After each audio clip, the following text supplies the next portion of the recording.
સૌપ્રથમ તો પહેલાં હું બિલ્ડિંગ બતાવવા માગીશ કે નીચે તેમની ઓફિસ છે, દવાખાનું છે, ઉપરના માગમાં તેઓ પોતે પરિવાર સાથે રહે છે. એટલે કે આ યોગ ગુરુ પાસે આટલા પૈસા ક્યાંથી આવ્યા તેને લઈને સવાલ છે.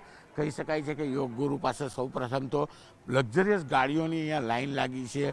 થાર ગાડી હોય કે નવી ઇનોવા ગાડી છે, કદાચ તાજેતરમાં જ આ ગાડી છોડાવવામાં આવી છે. તે સાથે સાથે કહી શકાય કે યોગ ગુરુ ઘોડેસવારીનો શોખ હતો એમ ઘોડો રાખવામાં આવે છે. જે અહીંયા ગૌશાળા છે, ગૌશાળા રાખવામાં આવી છે અને લોકો અહીંયા મોટી સંખ્યામાં પહોંચી રહ્યા છે, તેમના અનુયાયીઓ પહોંચી રહ્યા છે. ત્યારે ચોક્કસપણે કહી શકાય કે યોગ ગુરુ પાસે આટલા પૈસા આવ્યા ક્યાંથી, કારણ કે અહીંયા તેઓ યોગ કરવા સાથે સાથે અલગ અલગ બીમારીઓની યોગ દ્વારા સારવાર કરતા હોય તેવું તેમનું કહેવું છે. દૂર દૂરથી લોકો અહીંયા આવે છે. ત્યારે એક ભાઈ બી અહીંયા હાજર છે કે જે કહી શકાય ગૌશાળા સાચવે છે. આપણે એની સાથે પણ વાત કરવાનો પ્રયાસ કરીશું, પણ દૃશ્ય જોઈ શકાય છે કે આ યોગ ગુરુ પ્રદીપજી લક્ઝરિયસ લાઈફ જીવતા હતા. કારણ કે સુરત ગ્રામ્ય વિસ્તારમાં આલીશાન બંગલો છે, જનરેટર રાખવામાં આવ્યું છે, કદાચ લાઇટ જાય તો. ખાસ થાર ગાડી છે, ઇનોવા ગાડી છે, એટલે કે હાઈફાઈ ગાડી છે. અને જે એક ગાડી પકડાઈ છે તે 60 થી 70 લાખની ગાડીમાં આ નોટો લાવવા લઈ જવામાં આવતી હતી. એક ભાઈ છે, મોટાભાઈ આપનું નામ પહેલાં તો અમે જાણવા માંગીશું. નિકુંજ મહેન્દ્રસિંહ મહિડા. નિકુંજભાઈ, તમે અહીંયા જ રહો છો? હા. શું કરો છો? મારે પેટ્રોલ પંપનો બિઝનેસ છે, ખેતીનો બિઝનેસ છે. આપ અહીંયા આશ્રમ અત્યારે? હા, આશ્રમ હું આ ફળિયામાં જ રહું છું પાછળ. શું 2 દિવસથી અહીંયા હિલચાલ ચાલી રહી છે? શું આ પ્રદીપ જોડે વિશે જાણો છો? પ્રદીપભાઈ જોડે તો છેલ્લા અહીંયા 8 વર્ષથી રહી છે, પણ આ 2 દિવસથી તો નહીં, પણ આજે સવારની પરમાં ખબર પડી અમને કે અહીંયા એમણે કંઈ એમની ગાડી પકડાઈ નકલી નોટોની. અને એને ત્યાં ઇન્ટરવ્યૂમાં એવું કીધું કે ભાઈ હું મારા આશ્રમથી આ પૈસા લઈને હું આવ્યો છું. તો તમારા મીડિયાભાઈ પત્રકારને બધા લોકોને માહિતી ત્યાંથી અહીંયા આવીને સુરતથી પછી આ ડોણપાડી ગામમાં એમનો આશ્રમ છે એ એમને બધાને ગાડી પકડાઈ છે. ગાડી એ પોતે વાપરતા હતા? એ પોતે એમની પોતાની ગાડી છે. કેટલી ગાડી રાખે છે? જો અંદાજિત તો નથી ખબર, પણ એમની પાસે ફોર્ચ્યુનર ગાડી છે એ અહીંયા અમને ખબર છે. અને આની આગળ એક XUV 500 હતી, એક ઇનોવા પડી છે નવી ગાડી. હવે એ અમને નથી ખબર, પણ એ નવી લાગતી છે, હજુ 2 દિવસમાં જ આવી હશે. મને થાર ગાડી પણ પડી છે. હવે એનો આપણને કોઈ આઈડિયા નહીં એ થાર ગાડી કોની છે, કારણ કે અહીંયા આપણી ઊંચી ઊંચી દિવાલો બનાવી છે, અંદર શું ચાલતું છે, કોણ આવે છે, કેવી રીતના, અમને કંઈ જ ખબર નહીં હતી. હા, પણ એટલું હતું કે અહીંયા આની અંદર ગલત કામો બહુ ચાલી રહેલા છે. તેની અગાઉ બહુ બધા વિરોધ થયા છે એમના, બરાબર. તો એમના વિરોધ જે થયા છે તે અમે એમને કીધું કે ભાઈ અહીંયા તમે રહો છો, યોગ સંસ્થા ચલાવો છો, તો તમે એ પ્રમાણે કરો. તો અહીંયા અમે જોઈએ છે, અમે છેલ્લા ઘણા વર્ષોથી કે રાતના 12 વાગે બધી ગાડીઓ એમને આવે ને સવારના 4 વાગે ચાલી જાય. નવી નવી યુવતીઓ આવે બહાર ગામથી, એ રિક્ષામાં આવે, એક્ટિવા પર આવે. અમે જોતા જ હોઈએ છીએ અહીંયા કાયમ. ગામવાળા વિરોધ નથી કરતા? ગામવાળાએ એક વાર નહીં 5 થી 6 વાર વિરોધ કર્યો છે, ઘણો બધો વિરોધ કર્યો. કોણ કોણ રહે છે આશ્રમમાં? આશ્રમમાં એમના મમ્મી પપ્પા રહી છે. ત્યાર પછી એમના વાઈફે તો આજથી 5 વર્ષ 6 વર્ષ પહેલાં જ અહીંયા ડિવોર્સ લઈ લઈને જતા રહેલા હતા. તો અત્યારે ક્યાં છે એમના મા બાપ? એમના મા બાપ તો અહીંયા જ છે, ઉપર છે, બેઠા છે, નીચે નથી ઉતરી? ના. આ બીજા બધા કોણ છે? બધી મહિલાઓ દેખાઈ રહી છે બધી. એ મહિલાઓ હમણાં 3 આવી તે ઉપર જતી રહી, બાકી આ તો બધા ગામના વ્યક્તિઓ જ છે બધા. બિલકુલ લક્ઝરિયસ લાઈફસ્ટાઈલ જીવી રહ્યા છે.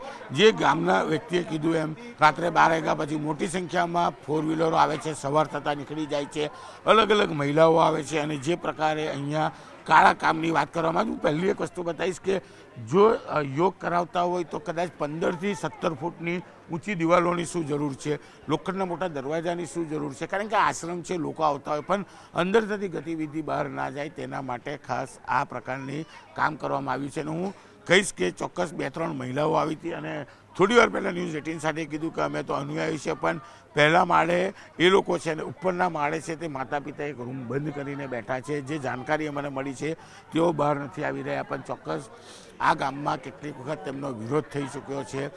ફોર્ચ્યુનર ગાડી હોય, SUV હોય કે ઇનોવા ગાડી જે નવી છે, આ તમામ વસ્તુઓ લક્ઝરિયસ લાઈફ છે, થાર ગાડી છે. અને જે પ્રકારે અહીંયા ગામના સ્થાનિક લોકોએ કીધું એમ રાત્રે 12 વાગ્યા બાદ ગાડીઓ આવે છે, સવાર થતાં ફોર વ્હીલરો જતી રહે છે, મહિલાઓ રિક્ષામાં આવે છે.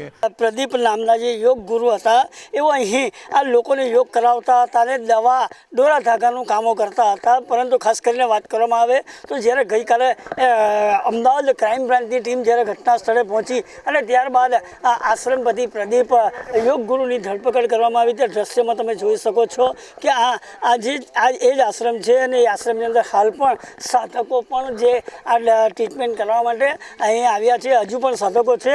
આપણે સ્થાનિકો સાથે પણ વાત કરવાનો પ્રયાસ કરીશું. ખાસ કરીને આ જે યોગ ગુરુ હતા એ યોગ ગુરુએ જે ચલણી નોટના મામલે એનો જે ભાઈ હતો તે લસકાણા ખાતે જે એક ચલણી નોટનું કારખાનું ચલાવતો હોવાની પ્રથમ તબક્કે અમદાવાદ ક્રાઇમ બ્રાન્ચને બાતમી મળ્યા બાદ આશ્રમ ઉપર તપાસ કરતા યોગ ગુરુ પ્રદીપની અટક કરવામાં આવી હતી અને યોગ ગુરુના જે આશ્રમની અંદર જે એક ભોયરું બનાવવામાં આવ્યું છે એ ભોયરાની પણ તપાસ અમદાવાદ ક્રાઇમ બ્રાન્ચે કરવામાં આવી હતી. અને ખાસ કરીને આ પ્રદીપ યોગ ગુરુ હતો એ બધી મહિલાઓને વ્હાઇટ કપડાં પહેરાવતો અને સાધક તરીકે બનાવતા હતા અને અહીંયા મહિલાઓને પ્રથમ પ્રાધાન્ય આપવામાં આવતું હતું. આપણી સાથે સ્થાનિકો છે, સ્થાનિક સાથે વાત કરીશું. જી ભાઈ, તમારું નામ, આ આશ્રમ અહીં ચાલે છે, કયા પ્રકારની ગતિવિધિઓ ચાલતી હતી, શું કહેશો? ગતિવિધિઓ માટે એવું ને કે ભાઈ કાયમનો જ ગેટ બન્યો એ લોકોનો અને ગામના કોઈ વ્યક્તિને અંદર આવવાનો એ નથી. 10-12 ફૂટની દિવાલો ચણી દીધી છે. અંદર શું થતું હોય કોઈને ખબર નથી પડતી. લેડીઝો રાત્રે દિવસે અવર જવર કરતી હોય તેને બી આપણે પૂછીએ તો ભાઈ અમે તો સાધક છે એમ, બસ બીજું કોઈ પ્રશ્ન નથી એમ. ટૂંકમાં આવું આપણને જણાવતા એમ. ખાસ કરીને જે આટલા વર્ષથી તમારા ગામની અંદર જે આશ્રમ છે એ બાબતે ગામજનોએ ક્યારેક કોઈ સૂર ઉઠાવી હોય વિરોધનો કે શું? વખત એમને ફરિયાદ કરી કે ભાઈ રાત્રે તમે જે છોકરીઓ આવે છે એની જવાબદારી માટે તમે કંઈક આનું એ કરો, કંઈક બી ખોટું થયું તો તેની જવાબદારી અમારી પડી જાય, ગામ લોકોની આવે. એ 2-3 વખત એમને વોર્ન કરવામાં આવ્યા છે. બીજું કે અહીંયા જીદારનો આવ્યો છે બાવો, તીરાનું આશ્રમ પર 5 થી 6 વખત તોફાન થઈ ગયું છે, મારામારી. એ લોકોના સાધકો અંદર લડેલા છે. એ લોકોમાં 2 ભાગ છે, એક નથી. અને વચમાં સિક્યુરિટી બી મૂકવામાં આવેલી અને મારામારી બી થયેલી અને પ્રદીપજી જ્યારે ઝેર બી પી ગયા હતા, આપઘાત કરવાની બી કોશિશ કરી છે. પ્રદીપજીએ લગ્ન બાદ એની પત્ની જોડે પણ અહીંયા રહેતા હતા, પણ પત્નીને પણ નહોતું ભાવ્યું અને કંઈ અહીંથી ચાલી ગઈ હતી. એ બાબતે ગામજનો બી શું?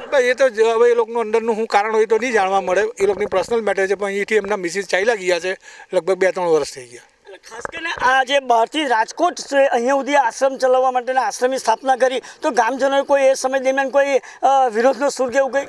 ગામના એને કોઈ લેવા દેવા જ નહીં હતી. ગામના કોઈ વ્યક્તિ અહીંયા આવતા પણ નથી અને ગામના લોકોને આવવા બી નથી દેતો. બરાબર. હા હા. દારૂ પીને હેરાન કરે છે અમને. શું કહેશો? છોકરીઓ સાથે એવું ગામના લોકો દારૂ પીને હેરાન કરે છે અમને કે અંદર આવીને એ તો ખોટી. એને આટલા વર્ષો ત્યાં રહી છે, કોઈના ગામે કઈ હેરાનગતિ કરી હોય એવો એક બી ઇન્સ્યોરન્સ બતાવો એને કે ગામના લોકો ક્યારેક કોઈ દવા બવા લેવા જતા ખરા? કોઈ નહીં. કદાચ રેડ કેસમાં કદાચ કોઈ આવ્યું હોય તો ખબર નથી, અજાણ છું, પણ ગામના લોકો કોઈ નથી આવતા. તો આ સ્થાનિકો પણ જણાવી રહ્યા છે કે જે આ આશ્રમની મોટી દિવાલો અને રાત દિવસ મહિલાની અવર જવર એક શંકા ઉદ્ભવી રહી છે. એ અમને ક્યાંય ખબર નથી, પણ એ તદ્દન ખોટું છે. એક ષડયંત્ર હશે, એના વિરોધી તત્વો દ્વારા કરાયેલું ષડયંત્ર હશે. અમારા ગુરુજી એવું કંઈ કરતા જ નથી ને અહીંયા તમે તપાસ ચાલુ છે, તમને એવું કંઈ મળ્યું છે? નથી મળ્યું. એટલે એવું અહીં કંઈ બનતું જ નથી. અહીંયા નિસ્વાર્થ ભાવે દુખિયાની સેવા થાય છે. હું અહીંયા 10 વર્ષથી આવું છું અને જે છોકરી ઉપર જે આ ગામ લોકોએ કે આ જે મીડિયાવાળાએ આરોપ લગાવ્યો છે તદ્દન ખોટો છે. એ લોકો અહીંયા સેવા કરવા આવે છે અને અત્યારે જે વિડીયો કર્યો છે ને એ લોકો સેવા માટે આવે છે અને પરાણે ટોર્ચર કરીને આ લોકો નત નવા સવાલ પૂછે છોકરીઓને તો આ ગલત કહેવાય ને. એની મરજીથી વિડીયો ઉતારો, એની મરજી નથી તો હું કામ ઉતારો છો વિડીયો? અને એ લોકો સેવામાં આવે છે ને તમે સેવા માટે જો આશ્રમમાં કોઈ નથી તો અમારે સેવા કરવા આવવી પડે ને. અમારા ગુરુજી ન હોય તો અમારે સેવામાં આવવું પડે ને. અમે એના સાધકો છીએ. બસ હવે અમારે થેન્ક યુ. હવે અમારે કાંઈ નથી.